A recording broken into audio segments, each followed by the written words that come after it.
লেগেছে মনে মন তাতে হয়েছে বলো কি, ভুল হলে হোক না তোমায় ভালোই তো বেসেছি। হ্যালো গাইজ, আসসালামু আলাইকুম। সবাই কেমন আছেন? আমরা এখন আলহামদুলিল্লাহ আগের থেকে অনেক ভালো আছি।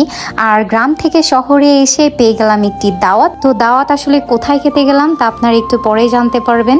আর আমরা যাওয়ার আগে একটু ঠান্ডা নিয়ে যাচ্ছিলাম, আর এর মধ্যে আমরা একটু ঘোরাঘুরি করেও নিয়েছিলাম, কারণ অনেকদিন পর রাজশাহীতে আসছি আর ওয়েদারটাও মার্শাল্লাহ অনেক বেশি ভালো ছিল। আসলে এই দাওয়াতটা আমি অনেক আগেই পেয়েছিলাম। আসলে ঈদের দ্বিতীয় তৃতীয় দিনের দিকে আমার এই দাওয়াতটি ছিল, কিন্তু গ্রামে যাওয়ার কারণে আসলে আমরা অনেক পরে দাওয়াত খেতে আসছি। তো আজকে আমরা চলে গেছিলাম আমার ফ্রেন্ড মুন্নাদের বাসায়। আর এখানে সবচেয়ে বেশি চমক ছিল হলো আমার ফ্রেন্ড জ্যোতিও চলে আসছে। আর আজকের স্পেশালিটি ছিল এটা যে আমার ফ্রেন্ড জ্যোতি ওর নিজের হাতে আমাকে রান্না করে খাওয়াবে। তো শুরুতে ও আমাকে পেয়ারা মাখায় দিচ্ছিল আর সুন্দর সুন্দর আম কেটে নিয়ে আসছিল। আর আমার বর বেচারা এত লাজুক ভঙ্গিতে বসেছিল, দেখে মনে হচ্ছে একদম নতুন বর। আর খাবার আসার সাথে সাথে আমার বর হামলা করে ফেলছে খাওয়ার উপরে। আর ও আম খেতে অনেক বরাবরই খুব পছন্দ করে, কিন্তু আমার আম একদমই পছন্দ না।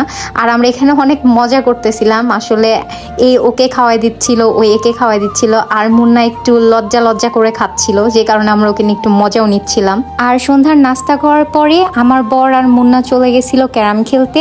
আমি আমার ফ্রেন্ডকে কোম্পানি দিচ্ছিলাম, কারণ ও আমাদের জন্য মজার মজার রান্না করছিল। আর এই ফাঁকে আমরা দুনিয়ার এত এত গল্প করেছি যে বলার মতো না। তো এর মধ্যে আমার ফ্রেন্ড বলতেছিল আসলে ও রান্না শিখেছে স্পেশালি ভাইয়ার জন্যে, কারণ ভাইয়া খেতে অনেক পছন্দ করে। আর ও রান্না শেষ হওয়ার পর সবার আগে আমি খাবার টেস্ট করছিলাম। আমি ওকে বলতেছিলাম যে খাবার অনেক মজা হয়েছে। আর আমার বর আর মুন্না সেমাই খেতে অনেক পছন্দ করে, তাই আমার বান্ধবীদের মিষ্টি মুখ করানোর জন্য একটু সেমাইও রান্না করেছিল। এর মধ্যে রান্না বান্না একদম কমপ্লিট আর আমরা বসে গেছি খেতে। তো আমার বান্ধবী আমার হাত ধুয়ে দিচ্ছিল। আমি ওকে বারবারই বলছিলাম যে একটু ভিডিওতে আয়, একটু চাঁদ মুখটা একটু দেখা, কিন্তু সে কোনোভাবেই আসবে না। আসলে আমার বান্ধবী অনেক বেশি লাজুক প্রকৃতি, সে ক্যামেরার সামনে একদমই আসতে চায় না। আর এদিকে মুন্না আমাদের সার্ভ করছিল। আসলে ইন ফিউচার ও অনেক ভালো বড় হবে, যেটা ট্রেনিং ও এখন থেকেই নিচ্ছিল। ও আরেকটা মজার কথা বলতে ভুলেই গেছি, আজকে আমার বর কেন জানি ভেবেছিল সে নিজের হাতেই খাবে, পরে সে ডিসিশন চেঞ্জ করে আর বলে না তুমি আমাকে খাওয়াই দাও, কারণ সে খেলা দেখতেছিল।